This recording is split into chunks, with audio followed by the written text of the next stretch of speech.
Hey everybody, welcome back to my channel, or welcome to my channel if you happen to be new here. My name is Ashley, and if you haven't noticed, I have been gone for some time.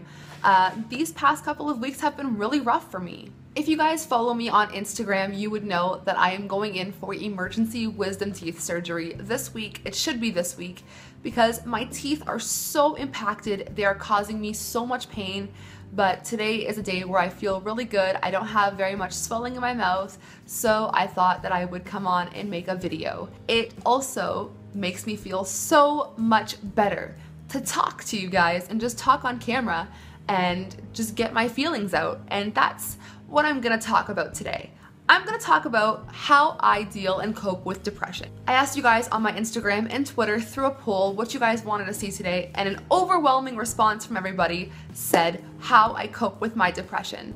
And I am not trying to sit here and tell you guys how you should act or how you should take care of yourselves, but these are what I do to keep myself grounded and happy and focused, and I just want to share that with you. So I won't really get into much about why I, feel the way that I feel, but I've been through a lot. Between bullying, I've been through, drug addiction, I've been through a bad relationship, I've been through losses in the family, and just all of that stuff really weighs on a person. And I'm sure that if you have been there, you would understand how it feels to experience all of these. Can you hear that? My cat got a can out of the garbage and she is pushing it across the floor with her nose. If you have been in a position where you have felt any sort of emotional or physical or mental trauma, you may experience depression. And everybody is different, everybody deals with it differently, but like I said, I am here to help you guys out a little bit and show you that it happens to everybody and everybody has different ways of dealing with it. So I'm not gonna sit and talk about my personal struggles, but I will talk about what I do to help me throughout the weeks, months, days, whatever it is. Everything helps. Every little thing helps.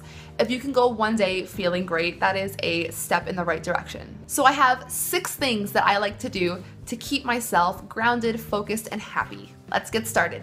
So the first thing that I want to talk about that helps me out the most is goal setting.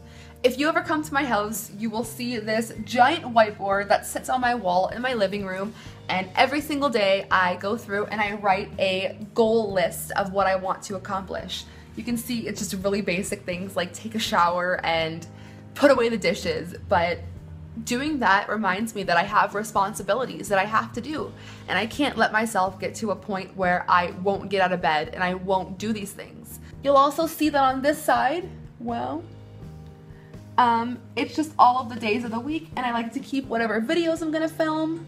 I'm really sorry about the really bad lighting, but this is the one thing that I like to do every day to keep myself focused. I also kept part of this week blank because I'm not sure if I'm going into the hospital or not for surgery, and if I'm going to be incapacitated, I don't want to set goals for myself and then make myself disappointed.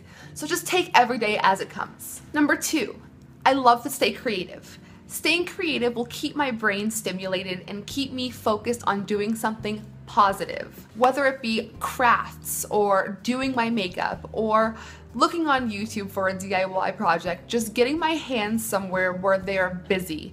I have a really bad past with self-harm, and I'm still struggling with it to this day. I have had a really bad relapse recently. I don't really want to get into it, but I just want to let you guys know that you're not alone. And the best thing that I can tell you that will help with self-harm is keeping your hands busy and keeping your mind busy. That way you won't resort into grabbing something to cut yourself. It really does make a big difference. So here's an example of some things that I like to do to stay creative. I like to make flower crowns in my spare time. Doing this really takes a lot of my time, and just seeing the final result is so satisfying. Like, this is like 3.5 hours of work, but just to see how pretty it looks after everything that I did, it's so rewarding. Not only that, but I love to color and draw and paint and do any kind of artwork, and I'll put a video in here of one of my recent projects.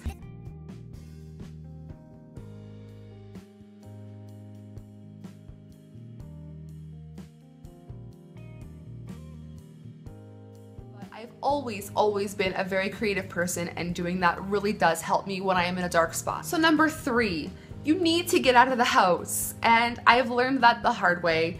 When I first got sick, I did not want to leave. I became so anxiety ridden and I did not want to leave the house. But I've learned that getting up in the morning and just going out for a small walk will make my blood start flowing and will, you know, eventually make me feel better during the day. So in the morning, I like to either go for a walk to get some breakfast. You can go for a walk around the block. That is very simple. It doesn't take long. Put your music in. Of course, that will brighten your mood. A park down the road, just put a trail in so I feel like I'm going to start walking the trail whenever it is nice out. I think that will really help with my moods, getting out more in the morning. But my mom and I always like to do fun things in the morning together, whether it's just go for breakfast or go for a small walk, and that definitely does keep the blood flowing and keep my mind happy. Number 4 is very important and very crucial to everybody's mental well-being, physical well-being, everything. You need to get enough sleep and drink enough water. Stay hydrated. I never realized what not getting enough water would do to me. It makes me feel sluggish and tired and like I don't have enough juices in my body to keep me going throughout the day. Not only that, but I was running on 4 or 5 hours of sleep a night, and that was driving me crazy. So now I make sure to get anywhere between 8 and 9.5 hours of sleep fully, and I always try to drink a lot of water, especially first thing in the morning when there is nothing in my system. I like to drink a big glass of cold water and just get everything going. And I was never like this. I am a diet pop person. I am a sugary drinks person, but I have found it is very important to start drinking more water. And I have noticed a significant difference in the way that I feel now that I have been drinking way more water than I normally would. Seriously though, it is just the smallest things that you can do to just help your body. You know, your body takes care of you, so you have to take care of your body too. Number 5 is ridding yourself of toxic energies in your life, whether that be people or a bad job or a bad housing situation or anything that is causing you to feel like you are not happy or feel like you're trapped. Just remove it out of your life. It's your life and you are completely in control. I made a choice to get out of the last situation that I was in, and if I didn't, I probably would be dead right now. I'm not even saying that to say it. I'm being so serious. If I wasn't where I am now, I guarantee you I would not be alive. So it is very important to always surround yourself with people who love you and care about you and want the best for you, because if not, then who's going to encourage you to be your best self? Especially when you're not feeling like your best self. And number 6, this one is specifically for the ladies. Track your menstrual cycle. You never know. It could be just a week or 2 weeks before your period comes where your life feels like you are going through turmoil, but it's just your hormones doing it to you. So if you go on your phone and type in like period tracker, all of these apps will come up that will help you track your period and like tell you when you're going to be ovulating or tell you when your hormones are going to be changing, so that you understand your body more. Because like I said, your body takes care of you, so just take care of your body, understand what's going on, understand yourself, and that will definitely make you feel a little bit better. A lot of my depression stems from self-hatred, and I know that sounds really bad, but as I'm learning to love myself a little bit more, I'm really starting to feel better. So like I said, just surround yourself with the utmost positive things that you can, and I guarantee eventually you'll start to realize that there is more to life than laying in bed and wallowing in self-pity. I did it for way too long.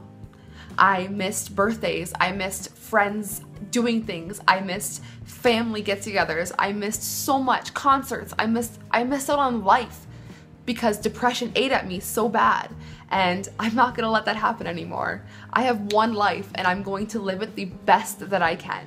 And I hope that you guys see the value that you all have, and I hope that you guys choose to live your best lives as well. So thank you all for joining me today for this video. I hope that you guys feel a little bit better if you are struggling, and just know that I am always here if you need me. Please go ahead and DM me on Instagram if you ever want to talk. I am always open. So with that being said, thank you so much for joining me once again. I love you so much, and I will see you in my next video. Sayonara, suckers.